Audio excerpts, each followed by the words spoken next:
Okay, so today we're going to go through this PowerPoint for the assignment, which is it is precision versus accuracy and some scientific notation. So let me go through the PowerPoint before you attempt to start the assignment. Let me go back up to the top. I'm going to try to go through it quick, but there are some things that I want to introduce for this. So first, we're going to start with accuracy and precision, or accuracy versus precision. And then we're going to talk a little bit about scientific notation because there are some questions on there. Just so y'all know, I did have to delete 2 questions on the assignment. So it's not 12 questions. It's now down to 10 questions. They got a little bit ahead of themselves and started to ask about significant figures, and we're not there yet. We'll do that on the next assignment. So first, we want to talk about what is precision and what is accuracy. Precision is a description of the level of exactness of a measurement, but I want you to think about how, like if you do a bunch of different measurements, how close those measurements are together. So it's related to the tool used to make the measurement. Specialized instruments have high levels of precision. Their example here is a micrometer. If I were to use just a regular ruler to measure something, it's just not going to be that exact. There's not that many little bitty tick marks on here, and so I might be able to get close, but I'm not going to be able to get real close. You will find these like in metal shops or in some place that has to have really exact measurements. You put the thing you want to measure in here, you screw this down, and right here on the side, it will tell you almost exactly down to like the millimeter or maybe less than the millimeter exactly what that measurement is, probably to the tenths or hundredths of a millimeter. Here's another one. This is like a little slide micrometer, and it looks like it's digital. I had a plastic one of these, but I don't know where it is anymore. Accuracy is a description of how close a measurement is to the standard or correct value. So accuracy we're a little bit more familiar with. Accuracy, like on a test, is did you get the answer right or did you not get it right? And if it's a fill-in-the-blank answer, like where you're getting a number from a calculator, were you off by like 500 or are you only off by like a decimal place? A decimal place is more close to being accurate, where if you're off by like 500, you weren't anywhere close. And I think in a second they're going to give us this. I don't necessarily like it, but one of the best ways to illustrate this is with shooting targets. And so I think they will give us a visual of that in a second. So for accuracy, measurements can be precise and yet not accurate. Meaning, if I take 5 different measurements with this ruler, a ruler is maybe not the best example because you should get it right with a ruler. Ideally, all 5 of my measurements should be pretty close to the same. I'm using the same tool and my same eyes. So all 5 of them should be the same. But if I'm not doing it right, they're not going to be accurate. I might be very precise and have a whole bunch of numbers that look the same, but if my tool's not very good or I'm not using it in the correct way, it's just not going to accurately represent the actual value of what it is. So a package is known to contain 125 grams of lead. It's weighed by a scale that reads 120.12. This is off by almost 5 grams. And so this is not accurate. Now, if I weighed that thing on the scale 5 or 10 different times, ideally, if it were precise, all those measurements would be the same, 120.12, 120.12. So the precision could be there, but it's not accurate. It needs to be recalibrated, or maybe something's wrong with it, or maybe there's wind blowing on the scale or something. So it could be a calibration issue. Some lead from the package maybe didn't get measured, or maybe fell out of the bottom of the package if you're measuring a little bit light. So all measurements, you should know, all measurements have some level of uncertainty. And we're not going to get too far into uncertainty here. They will talk about it for a little bit. But sometimes you have to give uncertainty. Like I know that, I measure something and I'm like, oh, it's 6.5 inches, but it's not exactly on the half mark. And so, just using this ruler and using my eyes, I know that I might be off by like 1/8 of an inch plus or minus. So it might be a little bit bigger than 6.5. It might be a little bit less than 6.5.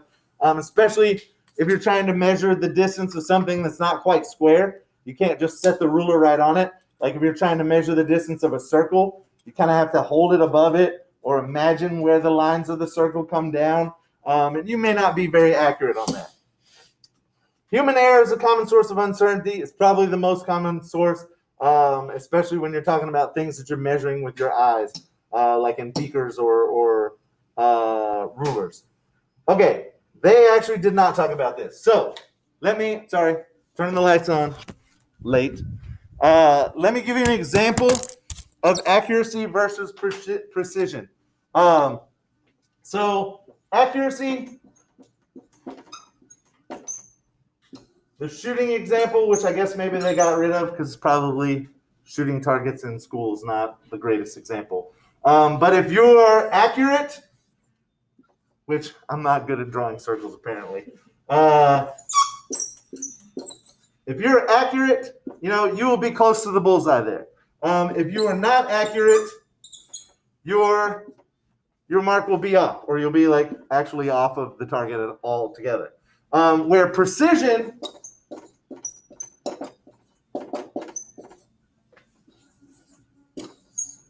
it doesn't even necessarily have to be accurate.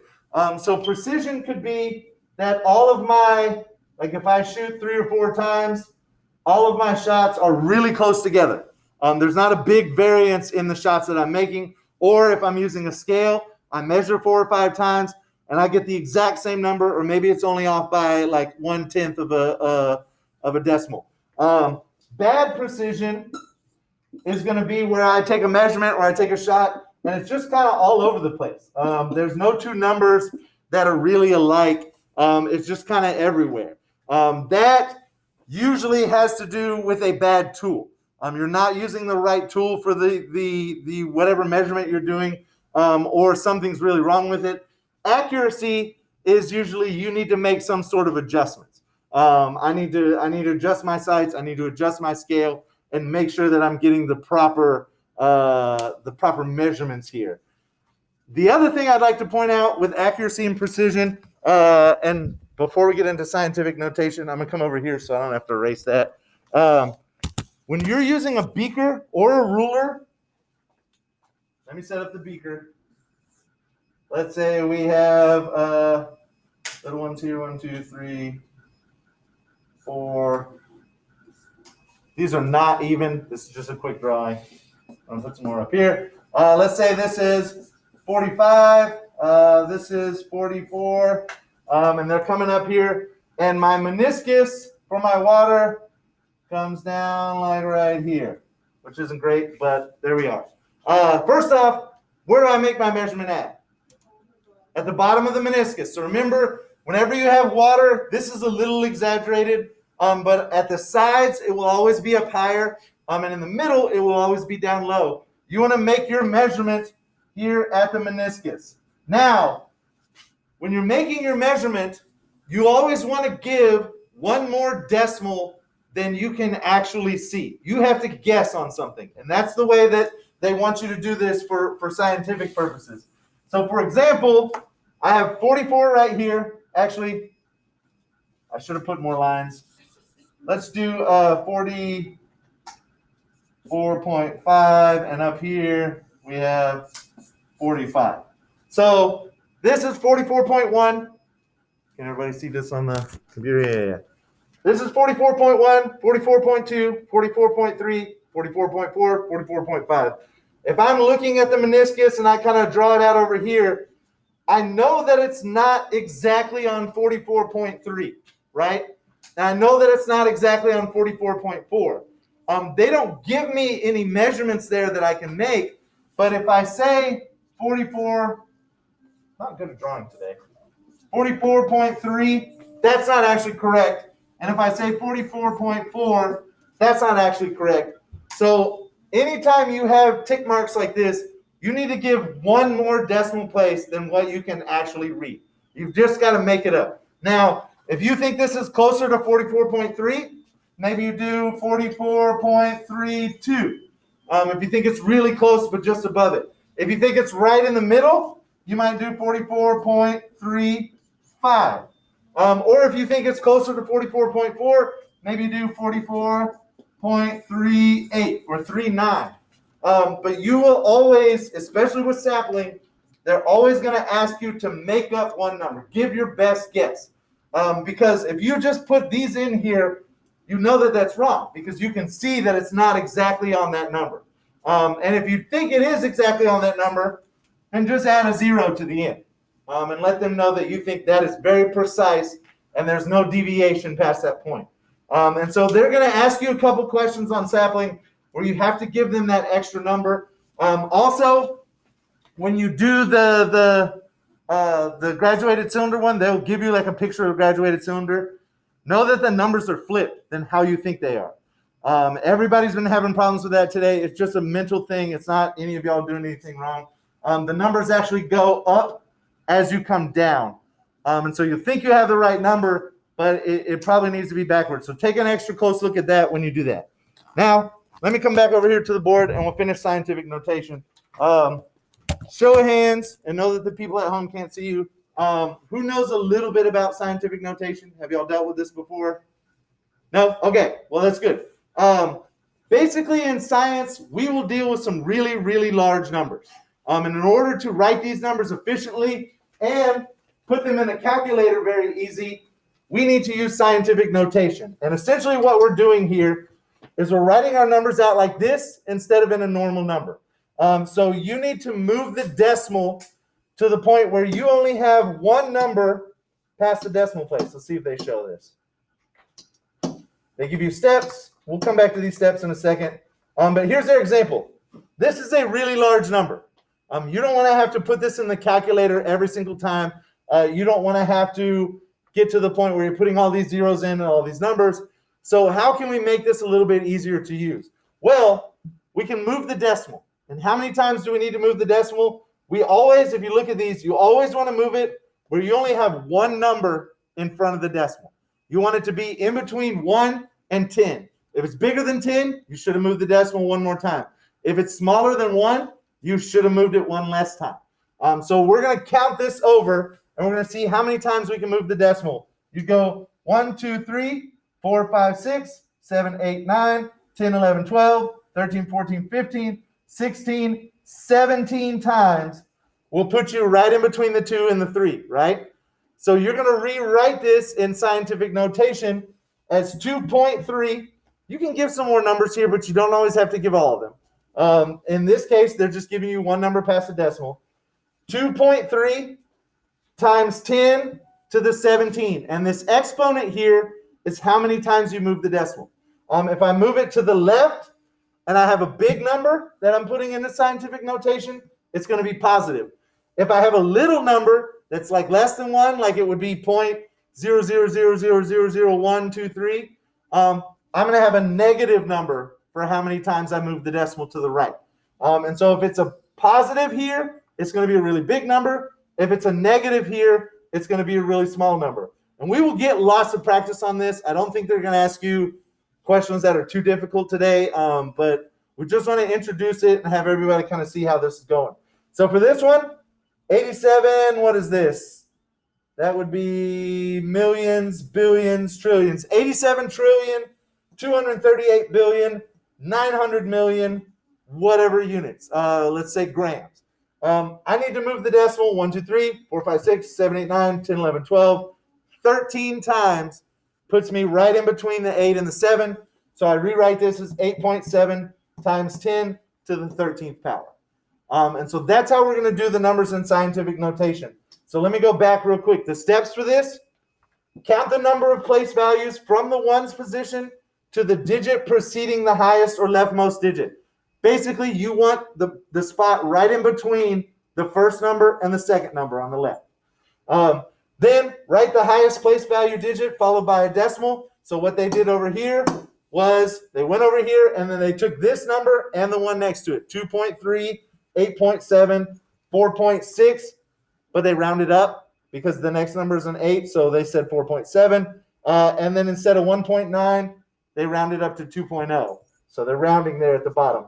But you write down those numbers with the decimal in between, and then you're going to add in your multiplication symbol, your times 10, and your exponent of the number of times you move the decimal over. As I was reading these, I was like, these steps aren't super clear. But I hope I said it very clear. So they're going to ask, what is the number for this? write the value for the average distance between the sun and the earth given the image in the scientific notation. It is like 150 billion here. And so you're just going to count over 1, 2, 3, 4, 5, 6, 7, 8, 9, 10, 11 times, put you right in between the 1 and the 5. And so you write it out 1.5 times 10 to the 11th.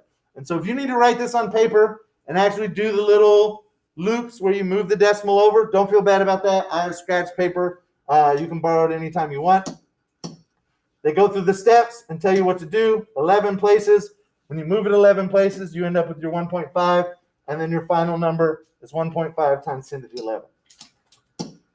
Does it make sense? Yes. They always ask at the end, does it make sense? And then they tell you, yes, it makes sense, whether you're following or not. So if you're ever like, wait, that doesn't make sense, let me know, and I'll kind of go over it in a different way. Now, small numbers are the same thing, but you move the decimal the other way, and your exponent is negative. Everybody keep your heads up. Make sure you're awake. The exponent's going to be negative. So they give you the same set of instructions. It's just kind of opposite. But here we have really, really small numbers. We're going to move the decimal the same way.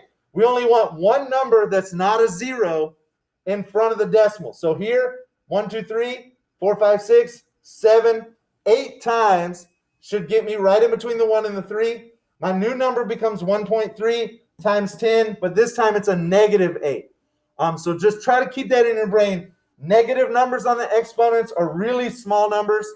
Positive numbers on the exponents are really big numbers. And we don't really do this unless it's a big or small number. Why can't you just make it 0.13 and put -7? Because that'd be. So it could be, and they will give you answers. So he said, why can't you just make it 0.13 and have it be -7? Why do you have to go that extra space? Because the standard format for scientific notation, you always have one non-zero number in front of the decimal point. You could, and they will actually give you answer choices on the sapling where it would be 0.13 times 10 to the -7, but it's not going to be right because the standard format always has one non-zero number in front of the decimal place, all right? So yeah, you're onto something, and you can do that. People will probably be able to follow along, but it's not technically correct, and so sapling will count you wrong on that. But they do give you the answer choices to kind of mess with you there. So the mass of an electron, look at all these zeros. You don't want to have to be putting this kind of stuff in your calculator, and I will go over how to use this in a calculator on a different day. But you know, how many times you're going to move this, I'm not even going to bother counting it. It's 31 times. So you move the decimal 31 times, put you right in between the 9 and the first one. So you have 9.11 times 10 to the -31. Hopefully they don't give anything that big where you have to count that many zeros. So that's it.